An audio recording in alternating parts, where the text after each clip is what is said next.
Hello बच्चों। तो बेटा हम लोग स्ट्रक्चर ऑफ एटम डिस्कस कर रहे थे। बीच में थोड़ा सा ब्रेक आ गया था कुछ दिनों का।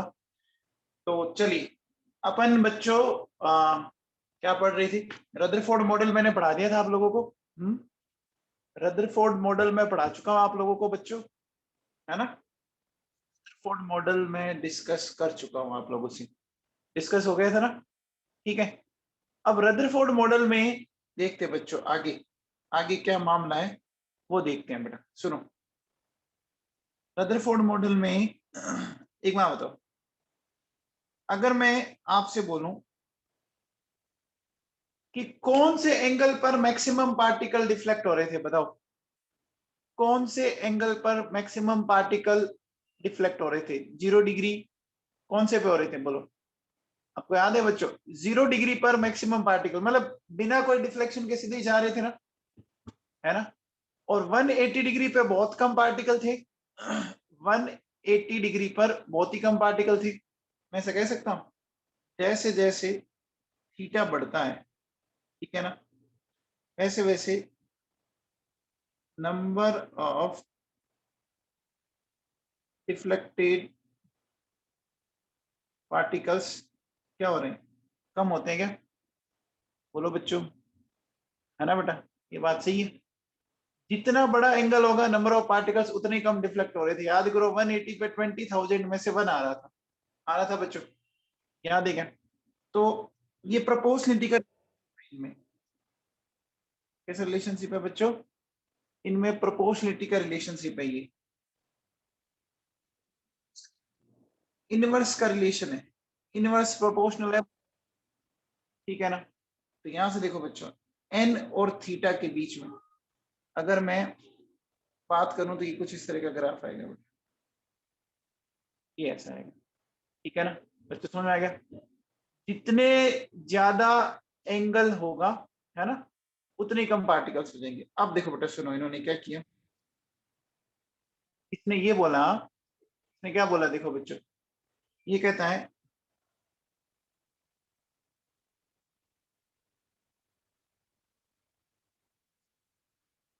नंबर ऑफ डिफ्लेक्टेड पार्टिकल्स, है ना बच्चों, ये क्या होगा 1/sin4 θ/2। ये इस तरह से डिपेंड करता है बच्चों, डिफ्लेक्टेड पार्टिकल्स हैं वो ऐसे डिपेंड करता है sin4 θ/2। अब देखो बच्चों, एक बार क्वेश्चन आया हुआ है नीट के अंदर, नीट में क्वेश्चन क्या था कि 90 डिग्री जो एंगल है उस पर 56 पार्टिकल्स डिफ्लेक्ट हो रहे हैं, पार्टिकल्स आर डिफ्लेक्टेड, है ना। तो बताओ बच्चों 60 डिग्री के एंगल पर हाउ मेनी पार्टिकल्स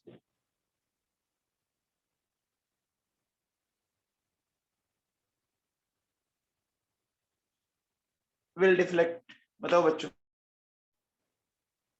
90 डिग्री पर 56 पार्टिकल्स डिफ्लेक्ट हो रहे हैं, तो 60 डिग्री एंगल पर कितने पार्टिकल्स डिफ्लेक्ट होंगे, ये बताइए बच्चों।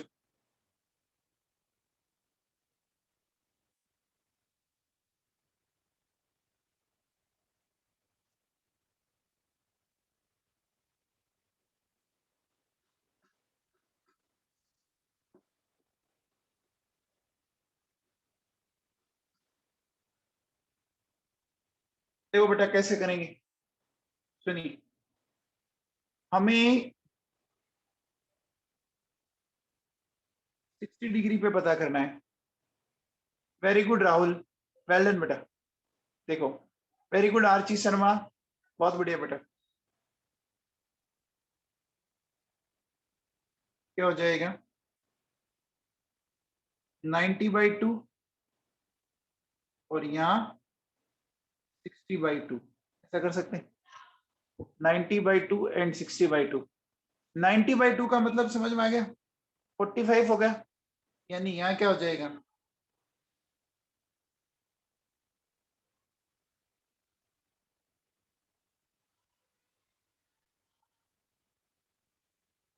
साइन 45 की वैल्यू बताओ बच्चों, साइन 45 की वैल्यू जानते हैं आप?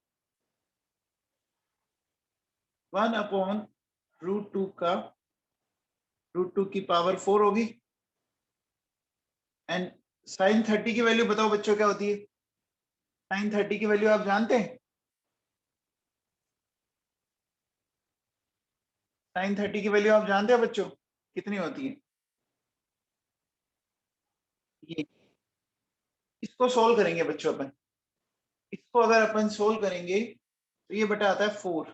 तो अब देखो बेटा 60 डिग्री पर जो पार्टिकल होंगे वो 4 इंटू 56 कितने आ गए?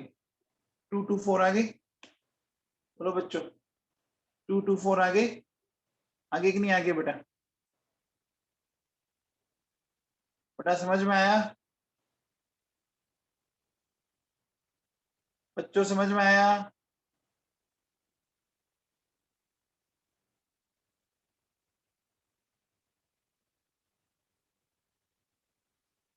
आ गया बेटा?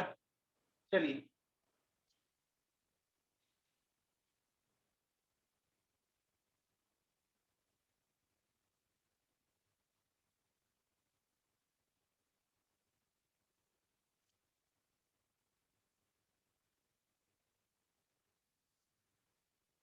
पलक दुबे, आज तो मैं क्लास में आपको दे रहा हूं एंट्री, आइंदा से ध्यान रखना। आइंदा से मैं एंट्री नहीं दूंगा क्लास में, कान खोल के सुन लेना। मुझे इरेगुलर बच्चे एकदम ही पसंद नहीं है, कि ध्यान दिमाग में फिट कर लेना बात एकदम अच्छे से। पढ़ना है तो ढंग से पढ़िए, नहीं तो कहीं और चले जाइए। यहाँ वही बच्चा पढ़ेगा जो ढंग से सिंसियर एंड रेगुलर है, ठीक है ना? हाँ भैया। चलिए बच्चों आगे देखो बेटा, सुनो। आगे मैं अगर बात करूं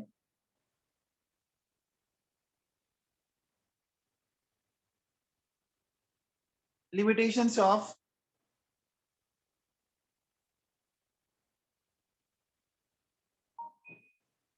रदरफोर्ड्स मॉडल, है ना? रदरफोर्ड मॉडल की बच्चों अपन लिमिटेशंस की बात करते हैं, इसको समझना बच्चों। सबसे पहले बच्चों एक बात बताओ, मेरी बात को आप समझने की कोशिश कीजिएगा कि देखो बच्चों,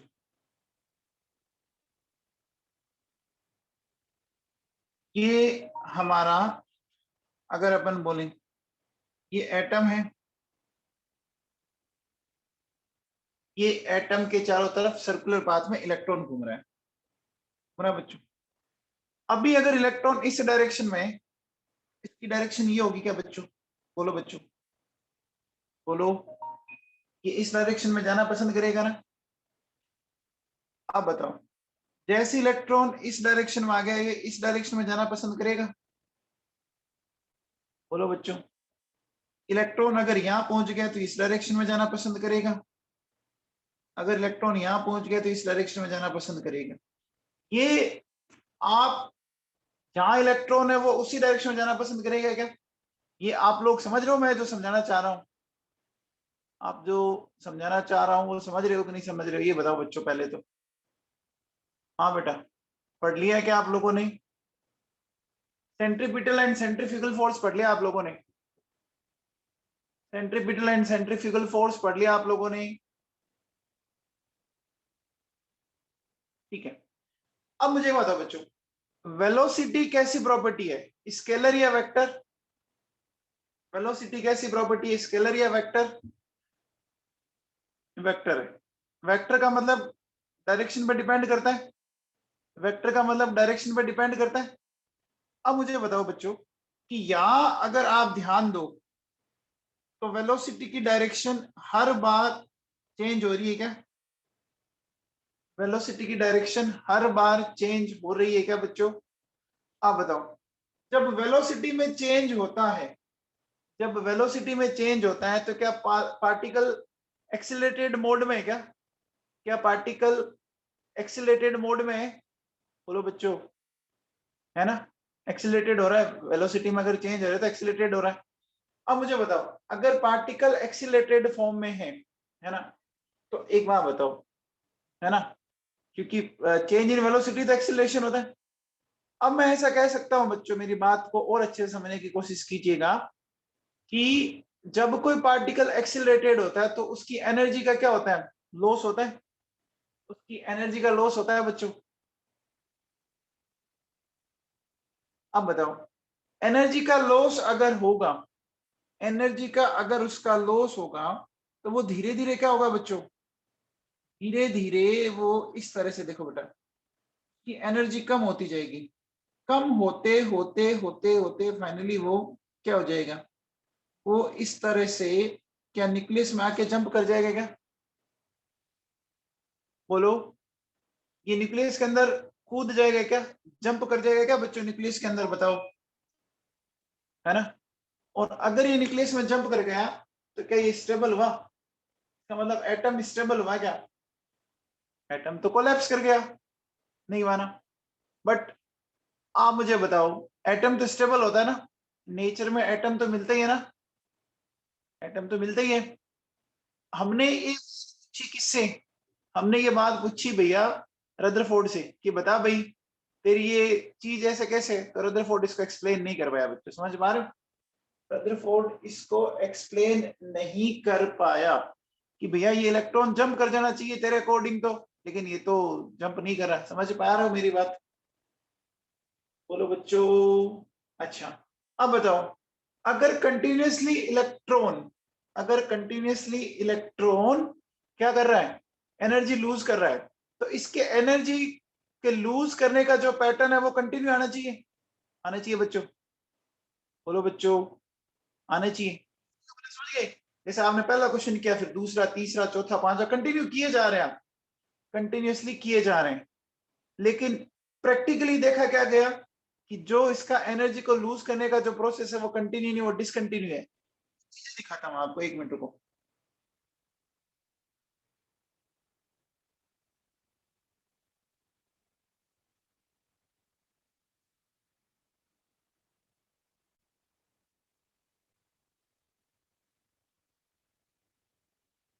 ये ध्यान दीजिए बच्चों, इस डायग्राम को देखो, ये इलेक्ट्रॉन कहां से चलता हुआ कहां जा रहा है, देखो, the electron should fall in on to the nucleus, क्या इलेक्ट्रॉन फाइनली न्यूक्लियस में चला जाएगा क्या, बोलो बच्चों, चला जाएगा ना। लेकिन क्या प्रैक्टिकली ऐसा होता है, प्रैक्टिकली होता है क्या बच्चों, नहीं होता ना। अब देखो बेटा सुनो, इसमें देखो बच्चों, ये जो स्पेक्ट्रम है ये कंटिन्यूस, देखो बीच में कोई गैप नहीं है, दिख रहा है आपको कलर का जो पैटर्न आ रहा है, एकदम कंटिन्यू चल रहा है, चल रहा है क्या बच्चों, कंटिन्यू चल रहा है क्या ना बाबू, अरे चल रहा है क्या बच्चों। अब देखो बच्चों, ये डिसकंटिन्यू है, डिसकंटिन्यू, बीच में आपको दिख रहा है बच्चों, स्पेस दिख रहे हैं, ब्लैक कलर के बैंड दिख रहे हैं, देखो आप, कंटिन्यू नहीं है बच्चों, कंटिन्यू डिसकंटिन्यू का मतलब समझ में आया, कंटिन्यू डिसकंटिन्यू का मतलब समझ में आया। तो रदरफोर्ड के अकॉर्डिंग तो कैसा होना चाहिए था, अकॉर्डिंग टू रदरफोर्ड तो कंटिन्यू होना चाहिए था, लेकिन प्रैक्टिकली आता डिसकंटिन्यू टाइप है, प्रैक्टिकली आता डिसकंटिन्यू टाइप है बच्चों, समझ रहे हो आप मेरी बात, समझ रहे हो क्या, मैं जो कहना चाह रहा हूं वो मेरी बात आप समझ रहे हैं, बोलो बेटा।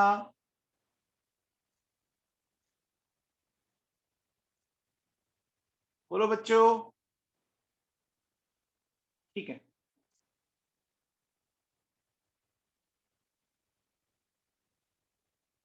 तो अब देखो बच्चों, अपन चलते हैं वापस, अपन क्या बोलेंगे कि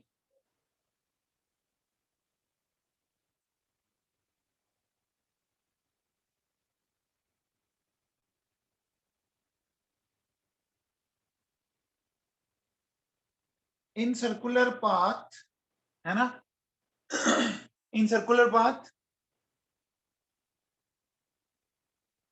there is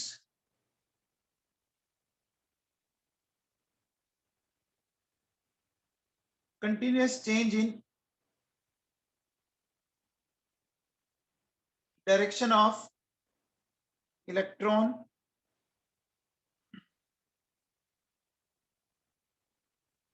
resulting in the change in velocity. It means electron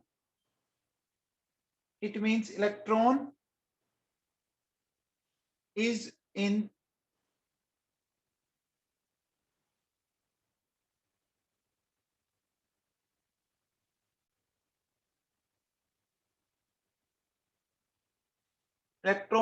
accelerated mode, है ना? So it will release energy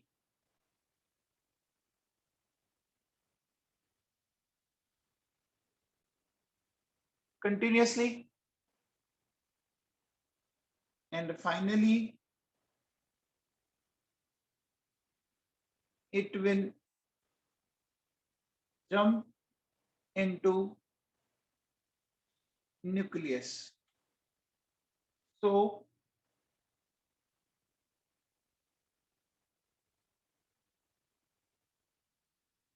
according to Rutherford,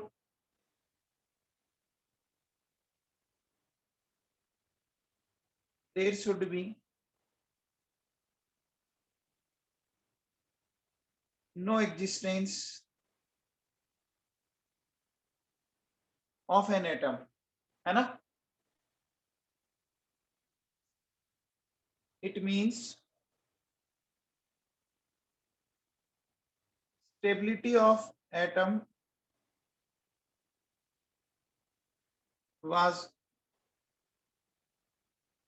not explained by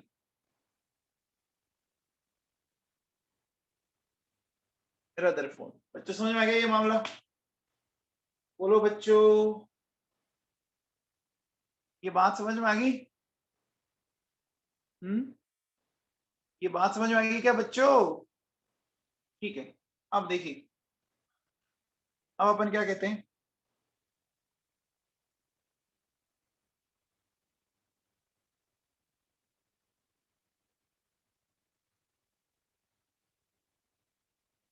according to Rutherford,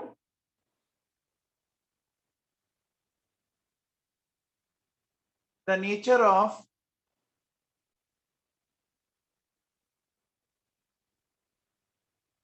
spectrum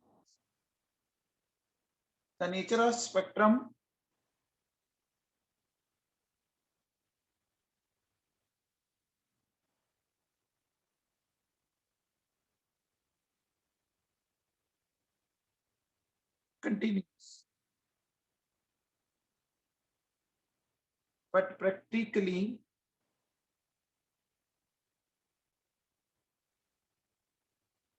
spectrum of an atom is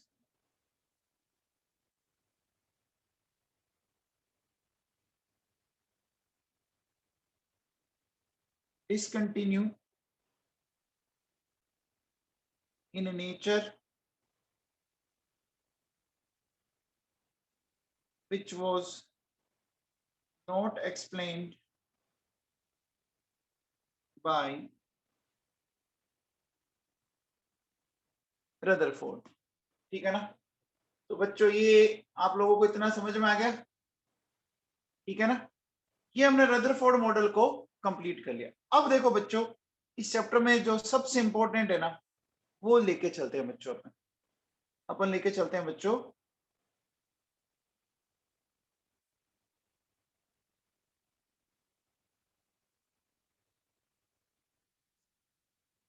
Bohr's atomic model, very important, Niels Bohr atomic model. ठीक है, चलो बच्चों बताओ, ये model किसके ऊपर बेस्ड है, बता सकते हैं?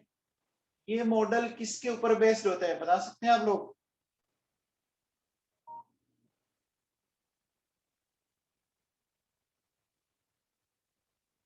ये very good Archi Sharma, well done बेटा। देखिए, ये जो मॉडल बेस्ड है ना, ये जो मॉडल बेस्ड है वो प्लांक की क्वांटम थ्योरी के ऊपर, और जो आपके क्लासिकल मैकेनिक्स हैं, मैकेनिक्स पढ़ी है बच्चों आप लोगों ने फिजिक्स में, है ना? मैकेनिक्स पढ़ी है बच्चों आप लोगों ने? आपने मोशन की 3 इक्वेशन पढ़ी है बच्चों? बोलो बेटा, 3 इक्वेशन पढ़ी होगी ना? बोलो बच्चों, पढ़ी है ना? S बराबर ut plus half A T square V square equals to U square plus, पढ़ी है ना? तो ये उन्हीं पर बेस्ड होता है ना? तो देखो बच्चों, पहले लिखते हैं क्या कि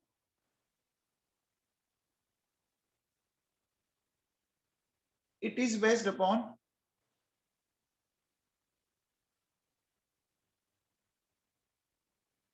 Planck's quantum theory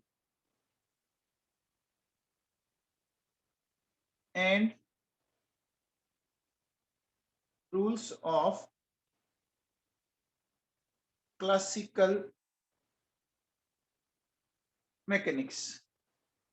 मोशन की 3 इक्वेशन है ना बच्चों, उन्हीं के ऊपर बेस्ड होता है, ठीक है ना? क्लासिकल मैकेनिक्स आप ऐसे पढ़ते हो। अब देखो बच्चों सुनो, अब इसमें जो सबसे काम की बात है, it is applicable on single electron species. ये किसके ऊपर होता है? जिनमें एक इलेक्ट्रॉन है ना, उसी पे लगेगा सिर्फ, सिंगल इलेक्ट्रॉन स्पीसीज पे लगता है, बाकी किसी पे नहीं लगता, है ना? तो जैसे अगर मैं एग्जांपल दूं, हाइड्रोजन है, हीलियम है, He प्लस है, Li है, Li प्लस 1 है, Li प्लस 2 है ना? Pe प्लस 3 है। अब बच्चों देखो, इनमें अगर अपन नंबर ऑफ इलेक्ट्रॉन्स देखें, इसमें 1 है, इसमें 2 है, इसमें 1 है, 3 है, 2 है, 1 है, 1 है ना बच्चों?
अब देखो बच्चों, ये मैंने इलेक्ट्रॉन लिखे थे, किस किस पे लग जाएगा, है ना?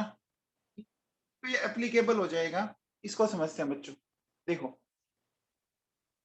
H पे लग जाएगा बच्चों। क्या He पे लगेगा बच्चों? हीलियम पे लगेगा क्या? अच्छा बताओ बताओ, He प्लस पे लगेगा? He प्लस में लगेगा, लग जाएगा। इसमें नहीं लगेगा, इसमें भी नहीं लगेगा, इसमें लग जाएगा, और इसमें भी लग जाएगा। समझ में आ गया? मतलब जिनमें भी सिंगल इलेक्ट्रॉन है ना, उन पे ये लग जाता है, जिनमें भी सिंगल इलेक्ट्रॉन है उनमें लग जाता है। अब देखो बच्चों, बताओ एक बात बताओ, जैसे अगर अपन बोले कि दो बच्चों के मार्क्स इक्वल आते हैं, तो एक तरह से बोलो बच्चों, उनकी रैंक भी इक्वल आनी चाहिए। जब दो बच्चों के मार्क्स इक्वल है तो रैंक भी इक्वल होनी चाहिए। तो इसी तरह से देखो बच्चों, जब दो स्पीसीज में इलेक्ट्रॉन नंबर में इक्वल है, इलेक्ट्रॉन के नंबर सिमिलर है, तो उनका स्पेक्ट्रम भी सिमिलर होना चाहिए बच्चों। उनका स्पेक्ट्रम भी सिमिलर होना चाहिए कि नहीं होना चाहिए? बोलो बच्चों, उनका स्पेक्ट्रम भी सिमिलर होना चाहिए। तो मुझे बताओ, जिन जिन में सिंगल इलेक्ट्रॉन है, क्या उन सब का स्पेक्ट्रम सिमिलर हो सकता है? किन किन का सिमिलर हो सकता है बताओ? हाइड्रोजन का, He+ का, Li+2 का, B+3 हो जाएगा क्या? हो जाएगा बच्चों, बोलो, हो जाएगा क्या? तो अपन क्या कह सकते हैं कि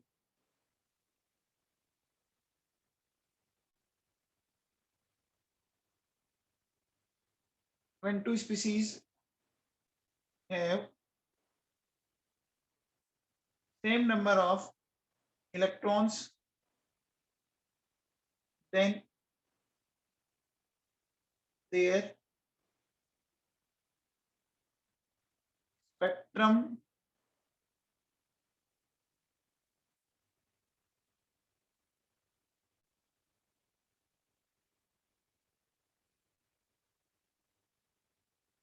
will also similar। आ गया बच्चों? बोलो बेटा, समझ में आ गया? बोलो बच्चों, ये बात आप लोगों को समझ में आ गई? पक्का? ठीक है, चलिए अब देखो बच्चों, सुनो, अब अपन क्या कह रहे हैं,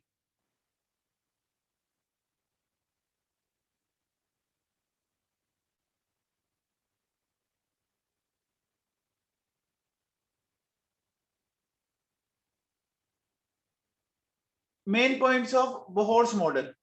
बोहर मॉडल के कुछ पॉइंट्स हैं, उनको देखते हैं। एक बात बताओ बच्चों, इलेक्ट्रॉन एटम में किसके अंदर रिवॉल्व करते हैं, किसके अंदर मूव करते हैं बच्चों बताओ? एक एटम के अंदर इलेक्ट्रॉन किसके अंदर मूव करते हैं? और किसके अंदर करते हैं क्या बच्चों? ठीक है, ऑर्बिट या शेल के अंदर मूव करते हैं। तो देखो बच्चों, पहला पॉइंट क्या है, देखो, in an atom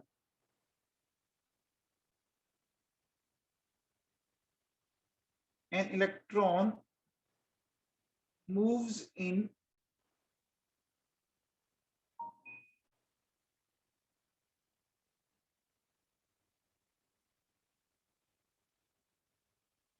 circular path and these paths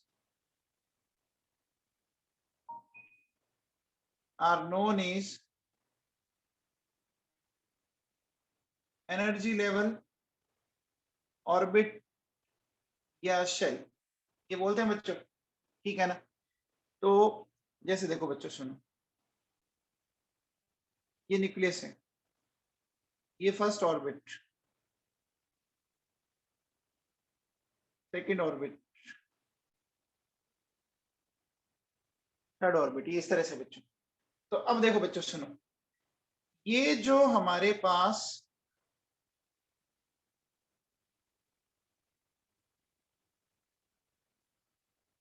circular path है ना, ये जो हमारे पास सर्कुलर पाथ है, ठीक है? तो देखिए बच्चों, जैसे n की वैल्यू 1 है, 2 है, 3 है, 4 है, 5 है, इनफाइनाइट तक हो सकती है। तो सिंबल क्या है इनका ऑर्बिट का?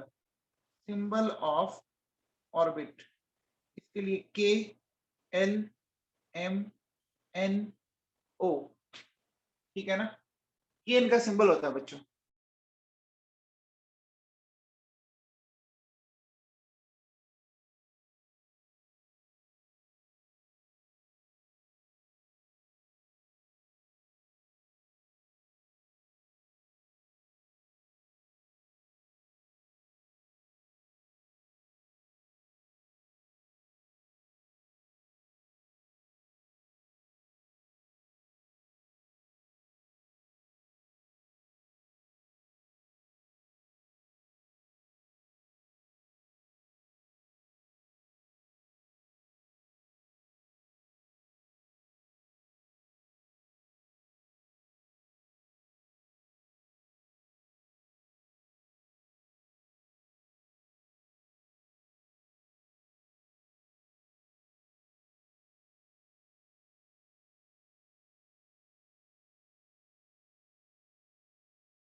देखो बच्चों, ये जो इलेक्ट्रॉन है ना, ये इस तरह से रिवॉल्व कर रहे हैं, दिख रहा है आप लोगों को? बच्चों ये पिक्चर दिख रही है आप लोगों को? है, ठीक है। अब देखो बच्चों सुनो, एक बात बताओ, जब तक इलेक्ट्रॉन किसी एक पर्टिकुलर ऑर्बिट में घूम रहा है, रिवॉल्व कर रहा है, तो उसकी एनर्जी क्या होती है? कांस्टेंट रहती है, चेंज हो जाती है? बोलो बच्चों। जब तक एक इलेक्ट्रॉन एक ऑर्बिट में मूव करता है, उसकी एनर्जी कांस्टेंट रहती है बच्चों, ठीक है ना? ठीक है बच्चों। कार्तिक बेनीवाल, चेंज नहीं होगी मेरे बच्चे, कांस्टेंट रहती है बेटा, ठीक है ना? अब देखो, चेंज हो जाएगी तब तो या तो वो ऊपर चला जाएगा या नीचे चला जाएगा ना, है ना? अगर चेंज होगी तो फिर तो वो ऑर्बिट को छोड़ के चला जाएगा ना, ऑर्बिट से, है ना? तो अब देखो बच्चों सुनो, अब होता क्या है कि, होता क्या है बच्चों, देखो अब जैसे ये इलेक्ट्रॉन अभी मूव कर रहा है, दिख रहा है? ध्यान देना थोड़ा सा। अभी ये, देखो अभी ये कौन सा ऑर्बिट मूव कर रहा है? सेकंड में ना। इससे एक फोटोन निकला और ये फर्स्ट में आ गया, देखो इसने वापस फोटोन लिया, ये सेकंड में आ गया, दिख रहा है आप लोगों को? एक बार एरो अंदर से बाहर आ रहा है, एक बार बाहर से अंदर जा रहा है, कुछ दिख रहा है? इलेक्ट्रॉन को एनर्जी को लूज और गेन कर रहा है, देखो बच्चों।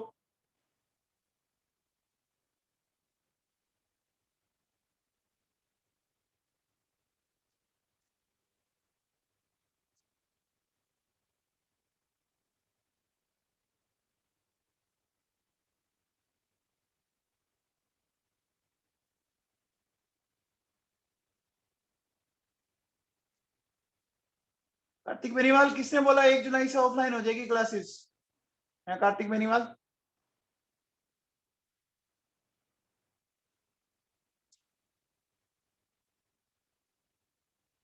हाँ भैया, ये दिख रहा है आप लोगों को?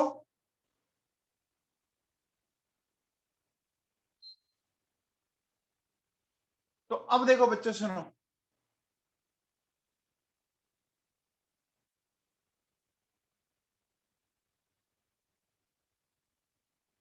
ये देखो बच्चों, इलेक्ट्रॉन हायर से लोअर एनर्जी लेवल में आया तो इसने एनर्जी को लूज किया, ये देखो हायर से लोअर एनर्जी लेवल में आ रहा है तो एनर्जी को लूज कर रहा है बच्चों, कर रहा है ना? कर रहा है ना बच्चों? देखो ये इलेक्ट्रॉन अभी घूम रहा है, यहाँ पे ध्यान दीजिएगा। अब अब क्या हो रहा है देखो बच्चों, अब जैसे इसको कोई फोटोन मिलेगा, चेक करना, अभी ये फर्स्ट ऑर्बिट में मूव कर रहा है, कर रहा है। अब इसको अगर कोई फोटोन मिल गया, ये देखो ये फोटोन मिला, ये देखो अब ये कहां चला गया? सेकंड में चला गया क्या? अरे बच्चों, इसको फोटोन मिलते ही ये सेकंड में चला गया। अब देखो बच्चों, ये वापस फर्स्ट में आ गया, क्यों? क्योंकि इसने एनर्जी को लूज कर दिया। बच्चों समझ में आया?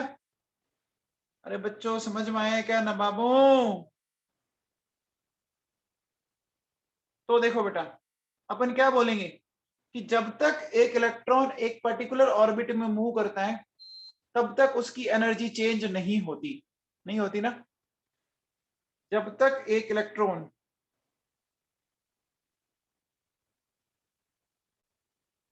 During the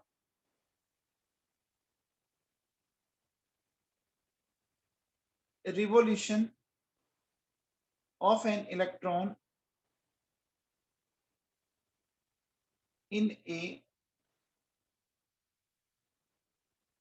particular orbit,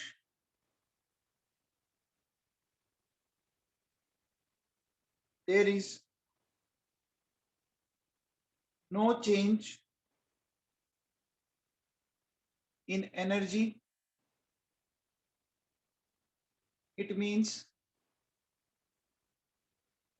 energy remains constant. Kartik Beniwal बेटा, जब ऑफलाइन क्लास होती है तो 11th का टाइम 6:15 to 7:30 रहता है। ये तो ऑनलाइन के कारण थोड़ा सा टाइम तुम्हारा चेंज करना पड़ा है ना, क्योंकि एक दो बच्चों की टाइमिंग कहीं पे थोड़ा क्लेश कर रहा था। ऑफलाइन में टाइमिंग वही रहेगा आपका 6:15 to 7:15, घबराओ मत। लेकिन होने तो दो उनको ढंग से। अरे बेटा ऑफलाइन होने तो दो, अपने हाथ में थोड़ी ना, गवर्नमेंट अलाउ करेगी तब होगा ना।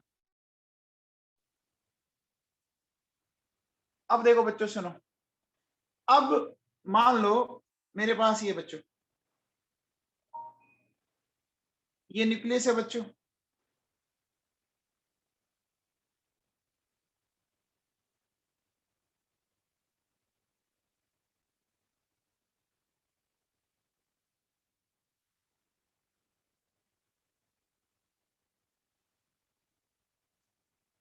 ये देखो बच्चों न्यूक्लियस है।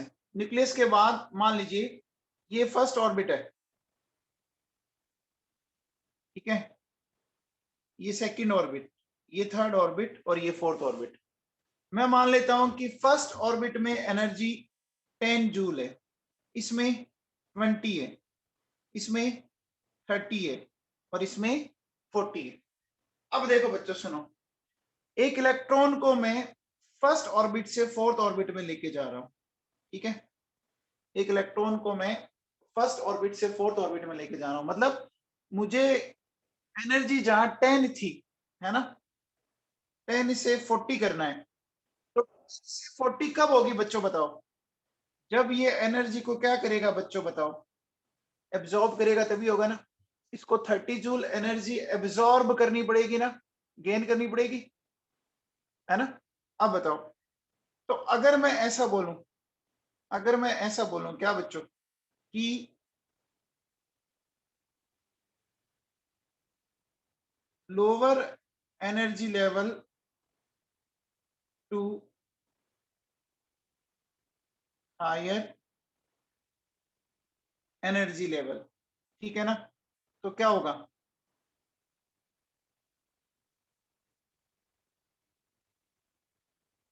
Absorption of energy. हो गया बच्चों। अब सोचिए ये इलेक्ट्रॉन जब यहां से यहां आई, ठीक है ना, हायर एनर्जी लेवल से लेवल में आई, यानी वो 40 से 10 में आ रहा है, तो अब क्या होगा बच्चों, इलेक्ट्रॉन को लूज करेगा, रिलीज करेगा। यहां से बच्चों क्या होगा, यहां से एनर्जी का फोटोन जो है वो लूज होगा। कार्तिकेय बेनीवाल समझ में आया, कार्तिकेय बेनीवाल समझ में आया बेटा।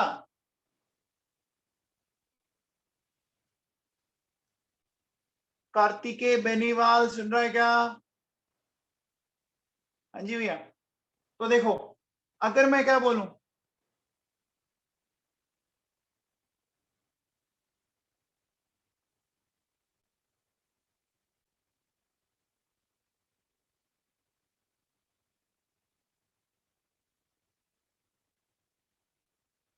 हायर एनर्जी लेवल से लोअर एनर्जी लेवल, तो क्या होगा, यहाँ पे रिलीज ऑफ एनर्जी होगी।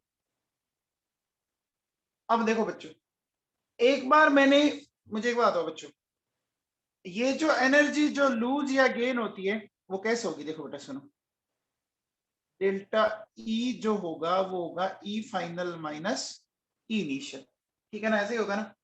देखो बच्चों, जैसे वो फर्स्ट से फोर में गया, ठीक है, तो फर्स्ट से फोर में गया, तो फर्स्ट से फोर में जाने पर फाइनल एनर्जी लेवल कौन सा हुआ, फर्स्ट से फोर में जाने पर फाइनल एनर्जी लेवल कौन सा हुआ, फोर्थ हुआ। फोर्थ में एनर्जी 40 थी, फर्स्ट में 10 थी, कितनी एनर्जी का लूज हुआ, 30, 30 का एनर्जी लूज हुआ, सॉरी लूज क्या, गेन हुआ, सॉरी गेन किया। अब वही 4 से 1 में आए, तो देखो बच्चों क्या होगा, 10 माइनस 40 यानी क्या हो गया, -30 हो गया। तो समझ में आ गया, तो 30 जूल एनर्जी उसने लूज कर दी। आपको समझ में आ रहा है। तो देखो बच्चों प्लस और माइनस क्या बता रहा है, प्लस बता रहा है एनर्जी गेन हुई, माइनस बता रहा है एनर्जी लूज हुई। क्या समझ पा रहे हैं आप बात? बोलो बच्चों, आपके मान लीजिए बैंक अकाउंट में पैसे क्रेडिट होते हैं तो प्लस, एंड डेबिट होते हैं तो माइनस, है ना। पैसे अगर डिपॉजिट हो रहे हैं तो क्रेडिट हो रहे हैं, और निकल रहे हैं तो वो डेबिट हो रहे हैं। प्लस माइनस समझ में आ गया बच्चों? तो ये हमने लिखा delta equals to E final minus E initial. अच्छा, अब मैं इसको ऐसे लिख सकता हूं बच्चों, nu final minus nu initial. ये याद है क्या? H nu. बोलो बच्चों, ये मैंने कहीं पढ़ाया था क्या आप लोगों को? याद है? Planck's quantum theory. ये क्या हो गया बच्चों? Nu final minus nu initial, ऐसा कह सकते हैं। अच्छा, इसको मैं ऐसा भी बोल सकता हूं, सी अपॉन लेमडा फाइनल सी अपॉन लेमडा इनिशियल। क्या ऐसा बोल सकता हूं? यहां से अपन इसको ऐसे बोल सकते हैं, H C 1 upon lambda final lambda initial. बोलो बच्चों, तो बात आप लोगों को समझ में आई क्या? बात आप लोगों को बच्चों समझ में आई क्या?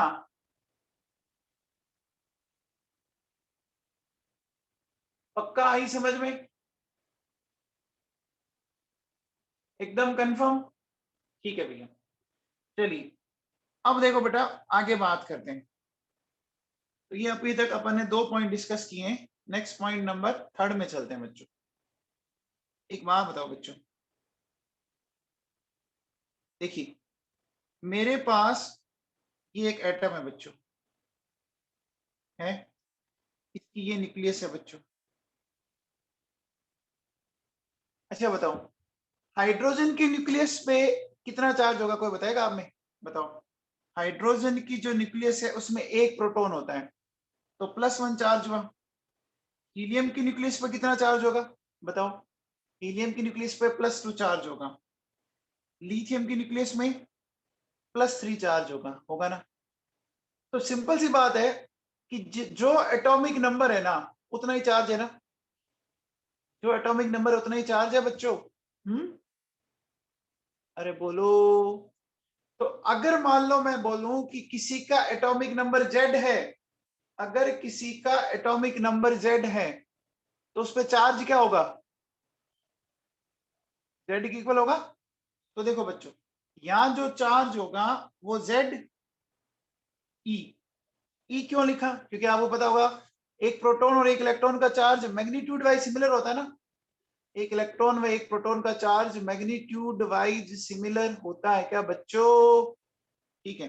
अब देखो बच्चों, यहाँ एक इलेक्ट्रॉन मूव कर रहा है, यहाँ एक इलेक्ट्रॉन मूव कर रहा है।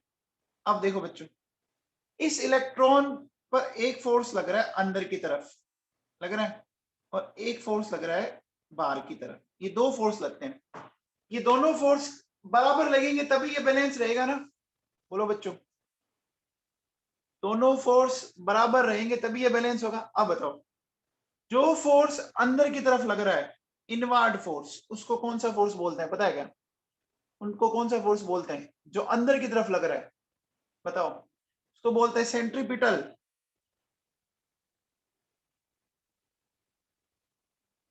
को बोलते हैं बच्चों सेंट्रीपिटल फोर्स। और जो बाहर की तरफ लगता है उसको बोलते हैं सेंट्रीफ्यूगल फोर्स। अब ये सेंट्रीपिटल सेंट्रीफ्यूगल मैं आपको समझाता हूं। देखो मैं पहले कुछ चीजों से इनको समझाता हूँ कि सेंट्रीपिटल सेंट्रीफ्यूगल होता है क्या है ना। इसको समझने की कोशिश कीजिएगा। ऐसा कभी किया आप लोगों ने? ऐसा कभी आपने कोई बॉल लेके घुमाई है? ये कौन सा फोर्स लग रहा है बताओ? ये कौन से फोर्स का एग्जांपल है? सेंट्रीफ्यूगल, सेंट्रीपिटल है बच्चों, समझ पा रहे हो आप? सेंट्रीपिटल है ना। अच्छा एग्जांपल है, समझ में आया आप लोगों को? सेंट्रीपिटल फोर्स क्या होता है? टूवर्ड्स सेंटर, ठीक है।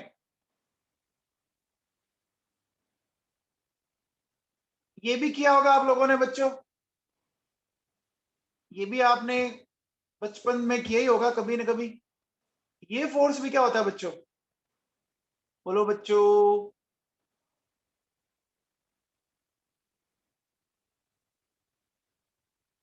अब देखो बच्चों, ये सारे के सारे जो हैं वो देखो ये कहां पे आ गए, एकदम सेंटर पे आके इकट्ठे हो गए, यानी कौन सा फोर्स लगा, ये सेंट्रीपिटल फोर्स लगा, सेंट्रीपिटल फोर्स लगा।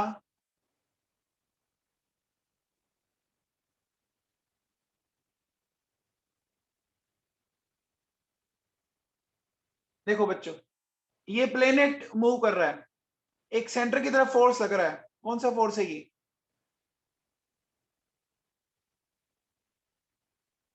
सेंट्रीपिटल है। पहले बोलो बच्चों, इतना आपको समझ में आया, इतनी बातें आप लोगों को समझ में आई, पक्का? चलो अब मैं आपको इस पे एक छोटा सा वीडियो दिखाता हूँ, है ना, आपको वीडियो से कुछ बातें समझ में आएगी, देखना।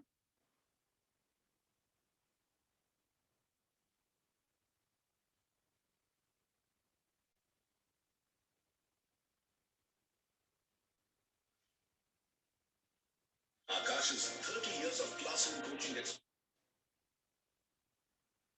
Hi, welcome to Team Simply. आज हम समझेंगे सेंट्रीपिटल फोर्स। सेंट्रीपिटल फोर्स होता है सेंटर सीकिंग, यानी टुवर्ड्स सेंटर।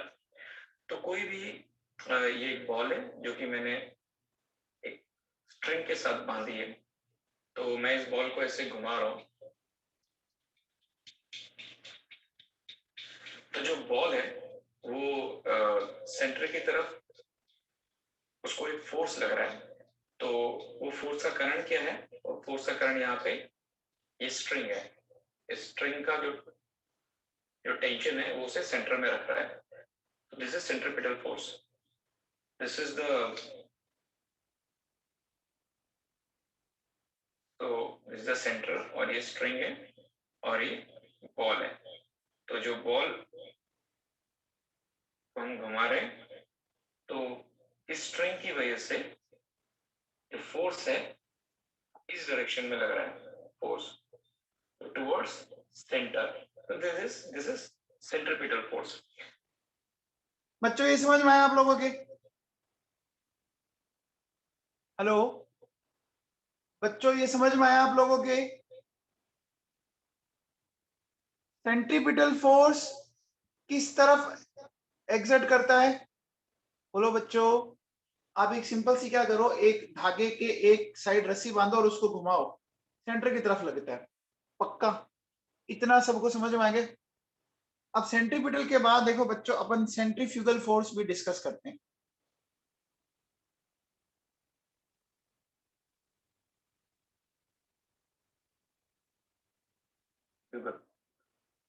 फोर्स पिछले लेक्चर में सेंट्रीपिटल फोर्स पढ़ा था, अब हम समझेंगे सेंट्रीफ्यूगल फोर्स। सेंट्रीफ्यूगल फोर्स होता है आउटवर्ड फोर्स, यानी बाहर की तरफ फोर्स। तो जब भी कोई चीज एक सेंटर पॉइंट किसी सर्कल में सेंटर पॉइंट के चारों तरफ रोटेट करती है, तो उसमें बाहर की तरफ फोर्स लगता है, तो उसे हम समझेंगे। तो हमने एक प्लास्टिक के उसमें एक बॉल को रखा है, और हम उस बॉल को घुमा रहे हैं, बॉल बाहर की तरफ निकलने की कोशिश कर रही है, जब उसे घुमा रहे हैं, देखा, जब ये घूम रही थी तो इस तरफ निकलने की इसने कोशिश की, कोई इसे बाहर की तरफ नहीं करा है, ऐसा लग रहा है कोई फोर्स बाहर की तरफ लग रहा है, ये तो ये सेंट्रीफ्यूगल फोर्स है। लेकिन ये एक तरह का फिक्शियस फोर्स है, एक्चुअली में कोई उसे बाहर की तरफ धक्का नहीं देता, इसका कारण कुछ अलग है, वो हम समझते हैं। तो ये हमारी वो प्लास्टिक की बाउंड्री वॉल थी जिसके अंदर वो बॉल घूम रही थी, तो ये सेंटर है, इसके चारों तरफ ये घूम रही थी। तो इसका कारण जो है, इस फोर्स का कारण है इनर्शिया। इनर्शिया हमने पढ़ा था, to resist any change, Newton's first law, कि an object wants to remain in a state of motion, uniform motion and straight line. तो जो ये चीज घूम रही थी, चीज तो मैं थोड़ा बड़ा करके दिखाता हूं, तो ये जो चीज घूम रही थी, ये स्ट्रेट लाइन में यूनिफॉर्म में मोशन में घूम, इसे कौन रोक रहा है? इसको ये जो बाउंड्री वॉल है वो से रोक रही थी। तो जैसे ही बाउंड्री वॉल हट गई तो it wants to remain in the state of uniform motion in straight line. So the reason of centrifugal force is inertia, but we say that it's an outward force because ये बाहर की तरफ इसने ball को फेंका. So I think this is clear. Thank you. बच्चों समझ में आया कुछ?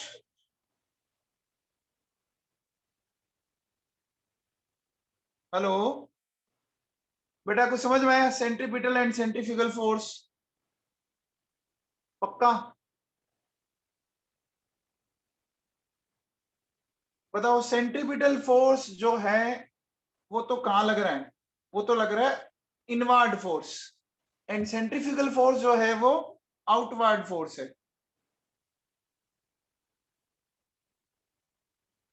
ठीक है,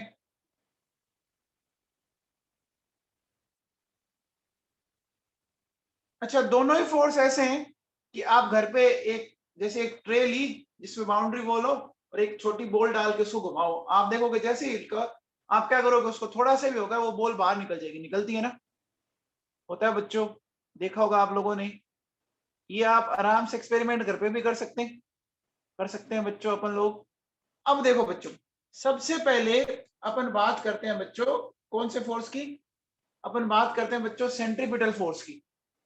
तो इस फोर्स को देखते हैं बेटा, ये सेंट्रीपिटल फोर्स जो है ना, इसकी वैल्यू क्या है, ये कैसे निकलेगा? देखो,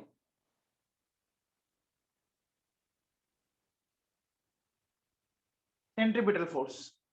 तो सेंट्रीपिटल फोर्स देखो बच्चों कैसे, आप लोगों ने पढ़ा होगा बच्चों, दो चार्ज पार्टिकल मान लो, सपोज एक चार्ज पार्टिकल ये है और दूसरा चार्ज पार्टिकल ये है। इसका चार्ज Q1 है, इसका चार्ज Q2 है। तो बच्चों बताओ, इन दोनों चार्ज पार्टिकल के बीच की डिस्टेंस मान लो स्मॉल r है। तो इन दोनों चार्ज पार्टिकल के बीच में जो फोर्स लगता है वो कैसे लगता है, पता है क्या आप लोगों को? फोर्स क्या होता है? दोनों चार्ज पार्टिकल के चार्ज के मल्टीप्लिकेशन के डायरेक्टली प्रोपोर्शनल और डिस्टेंस के स्क्वायर रूट के इनवर्सली प्रोपोर्शनल। ये बच्चों आप लोगों ने कभी पढ़ा होगा, कुलाम्स लॉ। वेरी गुड यथार्थ, ये बच्चों आपने कुलाम्स लॉ पढ़ा होगा। कुलाम्स लॉ पढ़ा है आप लोगों ने कभी? देखो बच्चों, प्रोपोर्शनलिटी का साइन हटेगा तो क्या हो जाएगा? के Q1 Q2 divided by are square, है ना? वेरी गुड, के Q1 Q2 divided by are square. अब देखो बच्चों, अब हमें करना क्या है, ये जो फोर्स है ना, सेंट्री, ये के Q1 तो क्या हो जाएगा, जो न्यूक्लियस पे चार्ज है, Ze। Q2 क्या हो जाएगा, जो इलेक्ट्रॉन पे चार्ज है, डिवाइडेड आर स्क्वायर। यानी क्या आ गया बच्चों, K Z square upon R square. बच्चों पहले इतना समझ में आया आप लोगों को? न्यूक्लियस पे चार्ज Ze है, इलेक्ट्रॉन पे चार्ज E है, तो अगर अपन इनको मल्टीप्लाई करें तो ऐसा कुछ आ जाएगा हमारे पास, ऐसा कुछ आ जाएगा क्या? बेटा पहले बताओ, इतना आप लोगों को समझ में आया?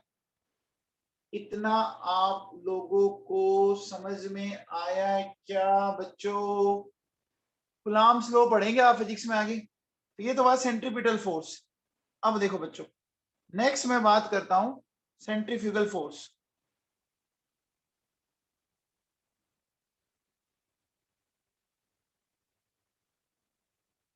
देखिए, सेंट्रीफ्यूगल फोर्स क्या होगा ये समझते हैं बच्चों। बच्चों एक बात बताओ, आप लोगों ने कभी पढ़ा होगा फोर्स का फॉर्मूला ये होता है क्या? F इक्वल्स टू ma होता है बच्चों, पढ़ते ही आप।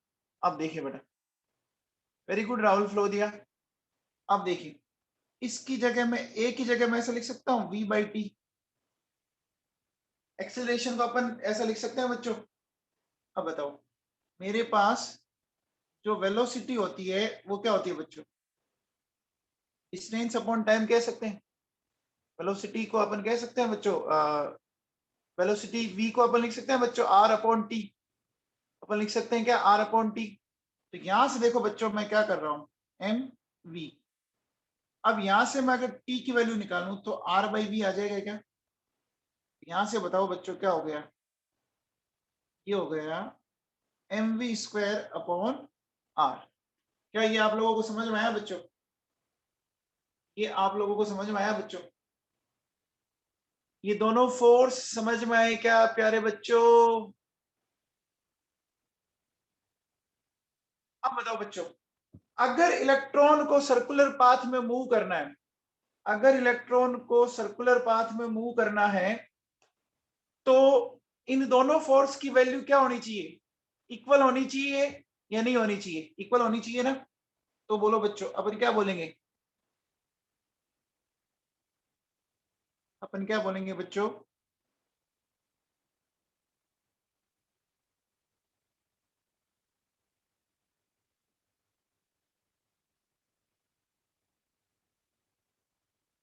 और सर्कुलर पाथ क्या बोल सकते हैं अपन कि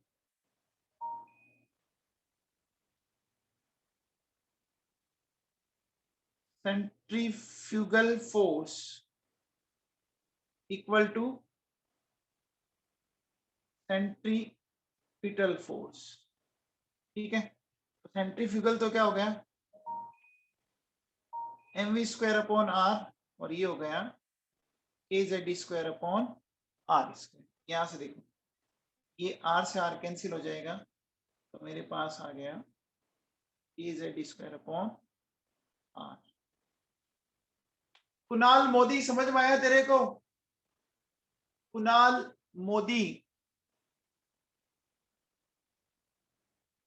मोदी जी समझ में आया क्या? अब देखो बच्चों सुनो,